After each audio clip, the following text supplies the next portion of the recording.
hang out and release as a whole, globally, and then also specifically, whatever areas that will be. Then back to globally again, and then back to parts that you notice that are specifically holding or tight.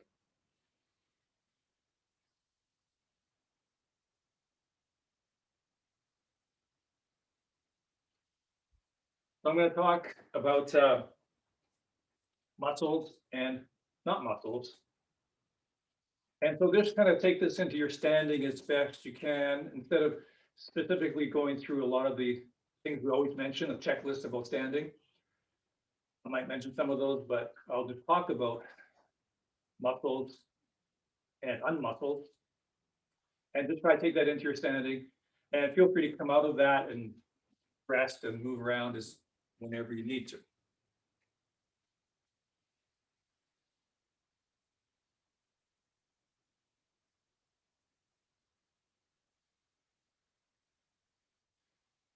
There's a lot of different angles we can come at this with, a lot of different places I can start this with, and over many classes and over a period of good amount of time, pretty much every angle is touched upon. And again, many different phrases and phraseology. Today, I'll start with this. Muscles are the enemy. What the heck does that mean, and why am I making such a bold statement? It has to have a very strong, clear, vital sound to that message. Otherwise, you'll never discover what's beyond muscle or what's potentially there for you to discover if you can release our identification with and habitual use of the muscles. Now, what this really means is, so let me also fairly early off say, we're often saying, don't use your muscles, or pretend you're not using your muscles, feel as if you're not using your muscle, use less and less and less muscle, less and less, less and less. And a lot of times we'll say literally, don't use any muscle. So put your mind at ease, you have to use your muscles. But it is accurate and true that we want to use them less and less. So that means we're going to be using something else. And physiologically, something else is the connective tissue and the fascia network. So the technology of the internal arts, external martial arts uses muscle. All about muscle. Training the muscles, strengthening the muscles, softening the muscles, having a stronger contractual ability. It's all about the muscles. That's why it's called external. The internal martial arts, internal arts are about getting away from the muscles and more to the connective tissues. And it's about not contracting, but opening. And because it's not contracting, which is muscle, the nature of muscle, contract. Internal martial arts are about opening, lengthening, opening. That's not the nature of muscle. That's the nature of joints and the fascia system. So the technology moves away from the red tissue, the meat, to the white tissue.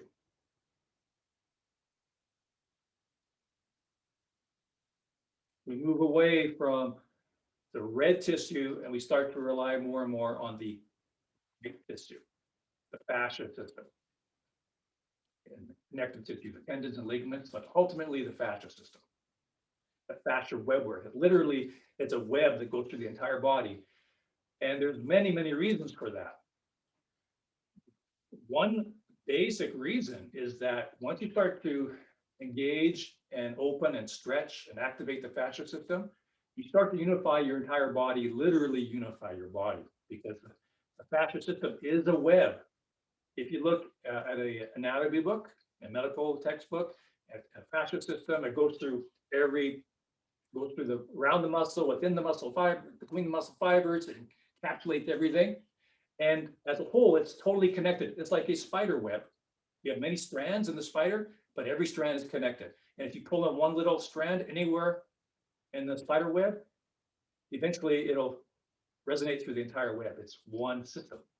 And literally, our fascia web work connects everything together. Literally, the back of your heels are connected to your scalp.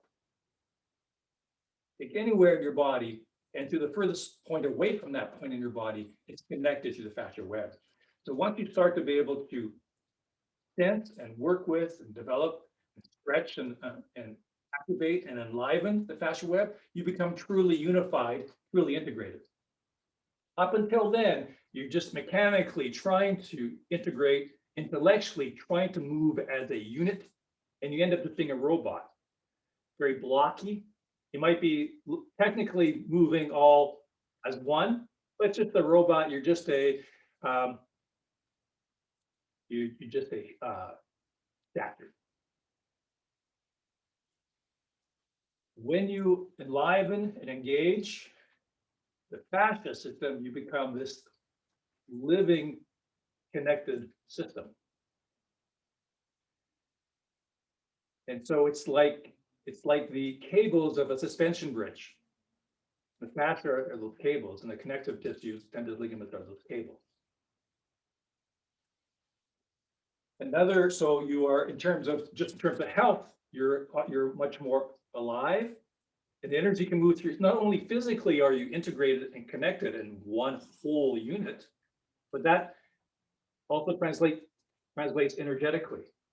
The chi can move through the whole system freely. And by the way, it's a huge thing, not just by the way, it's a major aspect of engaging, enlivening, activating the fascia. The fascia is the conduit for chi flow. The fascia is superhighway for the chi flow. The muscles are heavy and crude, and they gobble up the chi. So martially speaking and health-wise, the fascia system allows us to be an alive, complete unit, unified network, unified integration. Another aspect of martially and also health-wise, they are always together. If you're, let's say, in a self-defense situation, martial situation, or just doing any sport or activity, if you're using your muscles, you'll get tired and depleted very quickly. If you're coming from your connective tissue, your white tissue, and the fascia system, you have much more vibrance and stamina because you're not draining all your energy. See, the muscles, so that's very effective in terms of self-defense and any activity. The muscles gobble up chi. I relate to it, how I think of it is the muscles are insulators. Chi is electricity. Chi is bioelectricity. And the fascia is a superhighway. It's a conduit. If the fascia is alive, awake, and refined, is a superconductor of chi or bioelectricity. Muscles are like an insulator. And you think of in terms of electricity, an insulator just shuts down the electricity. It absorbs it, shuts down, doesn't flow. So the muscles gobble up the chi. And not just on that level. Muscles are greedy for oxygen and glucose and all the physical reserves, energy reserves of the body. The muscle require a great deal of oxygen and those physical resources. By the way, a little aside to support that, if you have looked into boxing or fighting, sports fighting, martial arts, it's a well-known thing. You'll hear the announcers often say, they're calling a fight or a match. You have two people fighting, let's say boxing. And you can have a person who's very muscularly developed. Like he looks like a bodybuilder.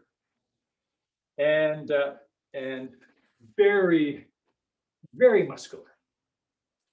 And then you have the other fighter or boxer who the muscles are much more slender, much more sleek. By the way, that's a martial arts body, is where the muscles are long and sleek, not a bodybuilder does. Now, and someone who doesn't understand these matches, someone who's new to watching these sports might say, oh, that big muscular guy is going to destroy that skinnier guy. Or that skinny guy, there's no way he has a chance, he can't be as strong. And because, the other guy's got all the muscles. But anyone who has any experience with this kind of thing, and you often hear the announcers announcing the matches, the fight, they'll say that, and you'll see this halfway through the fight, if the big strong guy doesn't pummel the other guy and beat them with pure power in the first little bit of the fight, they often are at a huge deficit and they lose because they spent all their energy, their blood flow, the oxygen in their blood, their energy is gobbled up by that muscle mass. The muscles are hungry and greedy for oxygen, sugar, glucose,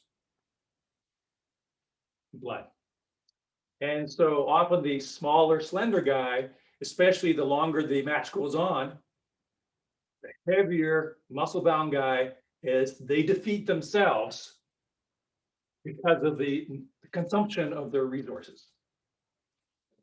So muscles are very hungry. They're resource exhaustive and intensive. Fascia is much more refined. It's like using a much higher octane fuel, a much more efficient fuel. And the muscles require this old, crude, coal industry technology, coal and oil technology. It's a very dirty fuel. For the fascia system, you're using a clean fuel. And so that means you end up not draining your life essence in either doing exercise or even just using yourself in active life. You're not continually draining your resources and having to refill it. You're using a much higher, finer fuel system. So it's an extremely difficult process to leave the muscle technology, the muscle approach behind, because that's what we're all used to. And we're born and we use our muscle right from the very beginning, and we're not taught to do anything else. In fact, we're encouraged to go to the gym and pump iron, and we're only encouraged to use that system. So you'll never get out of that system. You'll never leave that system behind. Just like in the world, we will not move from the old technology of oil and coal. It won't happen unless it has to happen. If it wasn't because of the crisis of the global warming, global climate change, wouldn't be happening. It's too difficult to make that change. It's a better change. It's a better fuel system. It's even renewable. It's better on all levels. It's superior. It's more evolved. It's a higher system. It's a better system. But we won't go to that new system unless we're forced to, unless we have to. So use your muscles less and less, use your muscles less and less. You won't do it unless you really personally challenge yourself, unless you really apply yourself. And when we say, imagine you have no muscles, or I'll sometimes even say, imagine you've been injected with Novocaine, not just in your jaw for the dentist, your whole body. Or you've been injected with something that numbs all you can't use them. You're forced to not use them, or you have to make yourself. Apply your imagination, apply your will, apply your intention, and really apply yourself. Otherwise, you won't discover what's underneath. It's in the new split. You won't discover, you won't touch the new system. You won't. So it takes a lot of diligence, a lot of applying yourself. So this is why we're always talking about it and always saying it and always repeating it and doing very, very simple drills like commencement or other very simple drills, parting words is main, and work these things over and over again, because it takes that amount of consistent effort and time where it starts to reveal itself.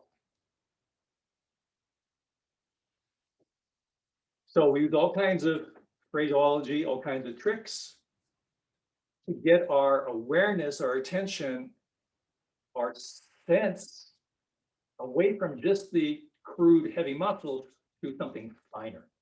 So things like, imagine that your tissues are washing down, pouring off the bones. Your muscles are just soft rubber hanging from the bones, and your bones are standing clear. Let go of that muscle identification, let go of using those muscles. Eventually, you start to sense that there is an energy system that you can use and a physical finer system, highway for that chi. And so, Brad, just like thinking about,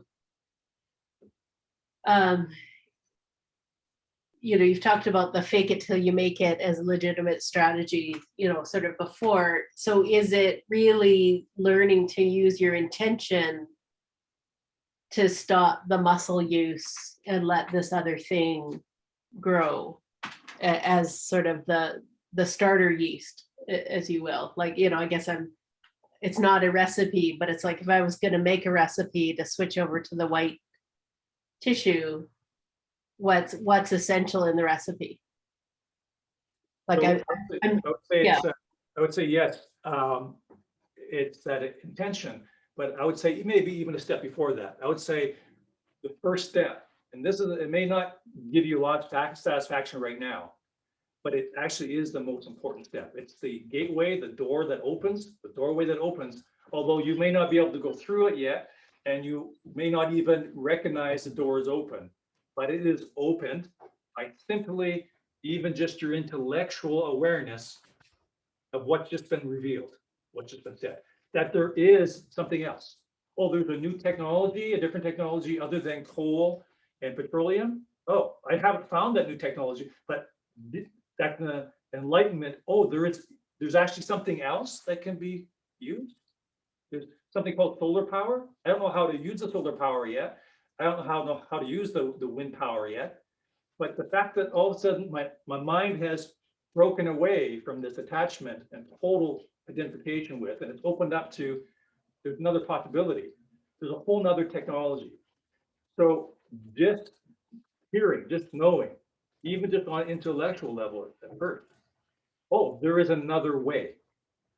There is another approach. And by the way, a completely different approach. That's why I say a different technology. It's completely different than normal. And this is why we're always often use the term normal. The Tai Chi, everything we do is very different than normal. Typically, it's 180 degrees opposite from normal. Using your muscles is normal. This is so different that it's a different technology. So just knowing that there's a different technology, I don't know how to use it yet. I've heard about it, I'm hearing it, I don't have a clue. How do I move without using my muscles? But just knowing that there is another way opens the door, and eventually you'll be moved through it. If you continue practicing and diligently working with these ideas and principles and just applying yourself the best you can. Every one of us are blind men and women trying to feebly feel our way through the terrain. It's totally pitch black or blind. Every one of us for a long time. That's how it is for everyone. So don't worry about it, because that's a universal experience. And that's why most people will drop off. It takes a particular either extremely strong motivation or someone who's familiar, who's okay with being with the unknown, who's okay with being uncomfortable. Attributes like that are what it takes to really mine an art and get the gold, the true benefits and discoveries and revelations that the art can provide. It takes those types of qualities and that long-term commitment and practice for this to come out. So to come back to kind of maybe again help things along a little easier. So let's say we're doing commencement, we often use commencement as the simple practice of using less and less muscle. And put the mind at ease, to put the intellectual mind at ease, yes, you have to use muscle.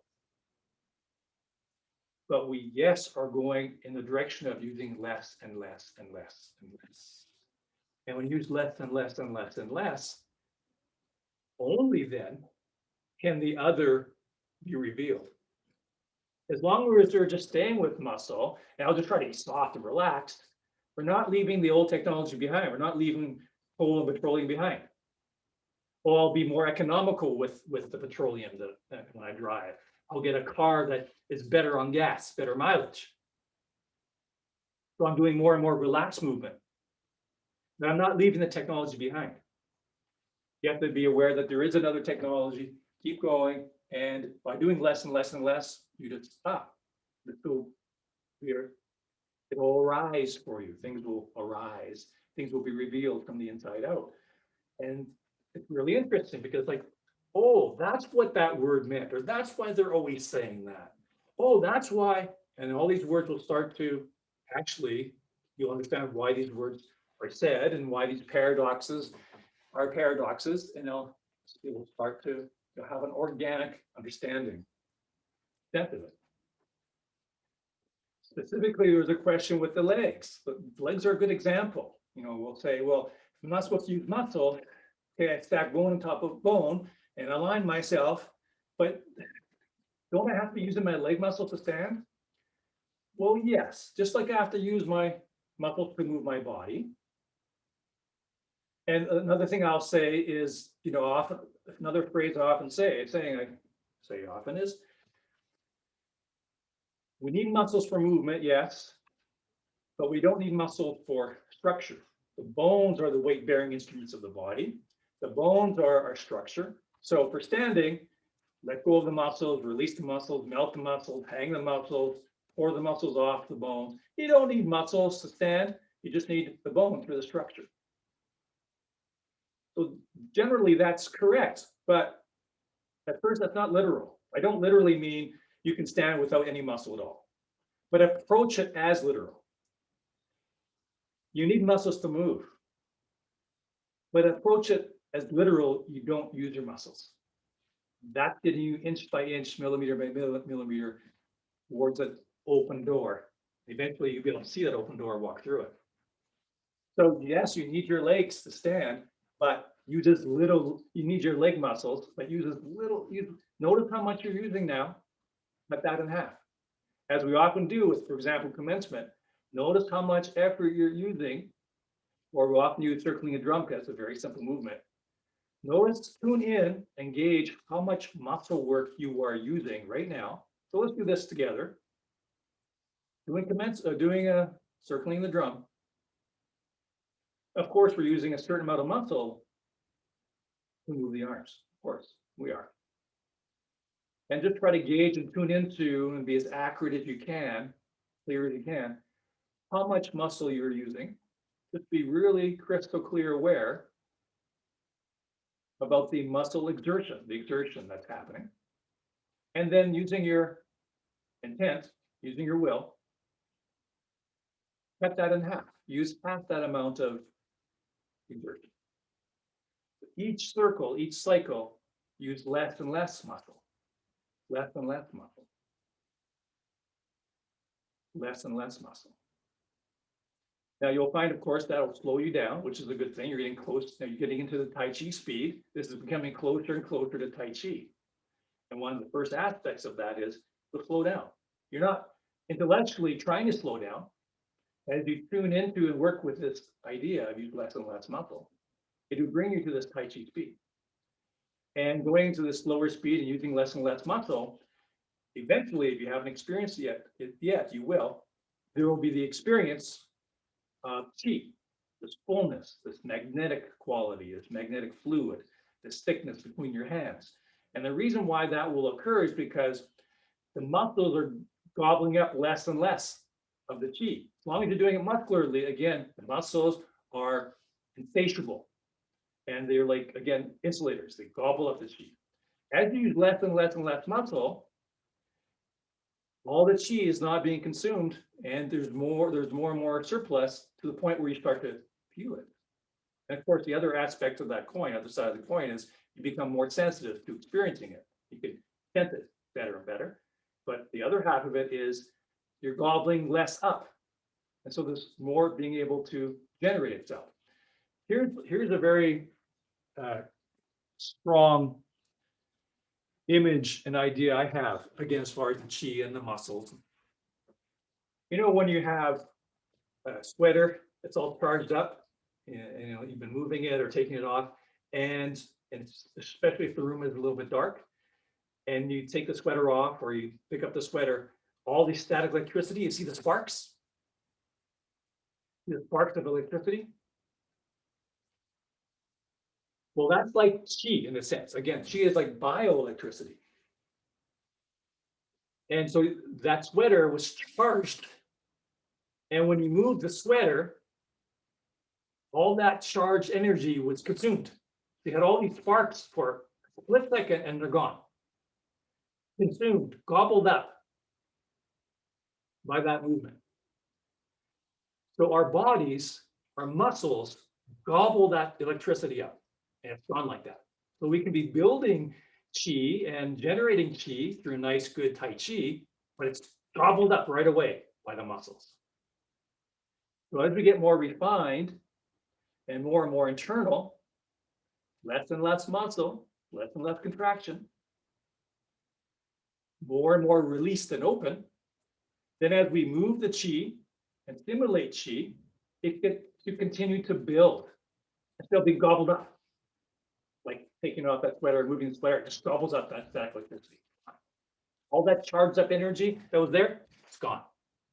Doing our Tai Chi work and the slow Tai Chi speed is a charging up of the electricity. But then when we start moving muscularly, contracting, and going out living our contractual days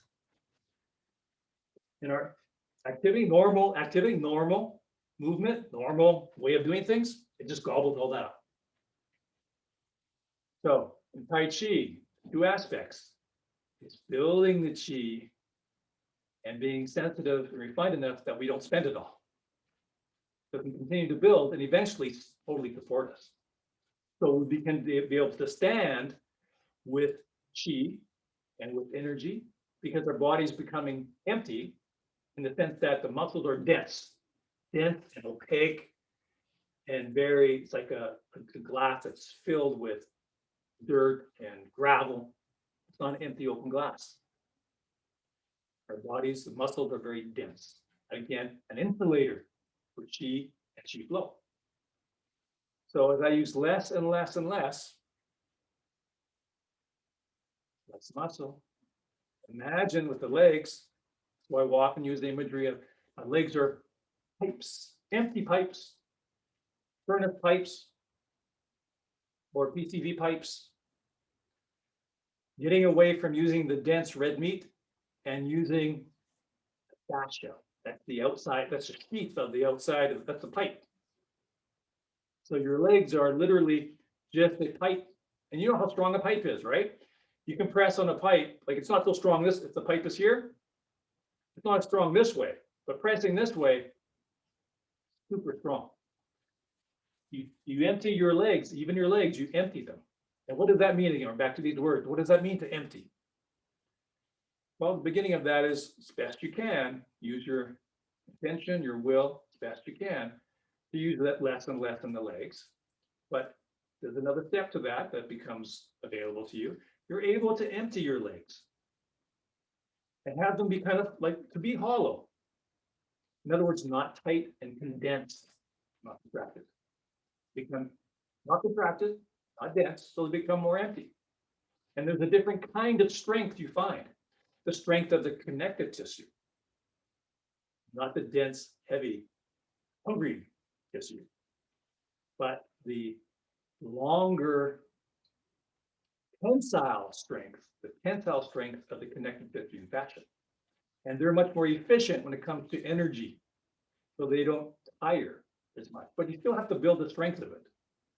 So this work is very tiring and exhausting mentally and physically because we're going to a new system that isn't developed. So it's not like all of a sudden, oh, I feel great, I feel like Superwoman. It's you're developing a new system, and they're atrophied because we haven't used them. So we have to build it up. Emptying and opening the body, using something other than the muscles. So I'm going to use the bones, and eventually fascia, open and lengthen the fascia system. So again, another simple example, trying to give tools, the body is empty and open.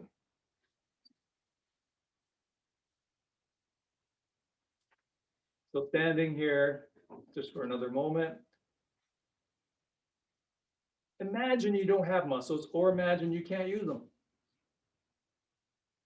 You're given a shot of Novocaine or something, and they're just not available to you. You have to use something else.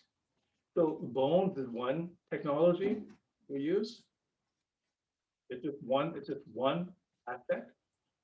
And or imagine you're just empty and open, like a furnace pipe or PCV pipe. Sometimes we'll say you're empty and full, like a balloon. You're full of air. You're empty and full of space or air. Moving in a direction away from contractile muscle.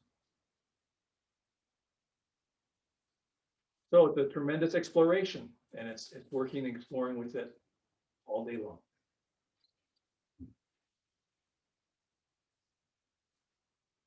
Thank you very much. Thank you. Good night. Thank you.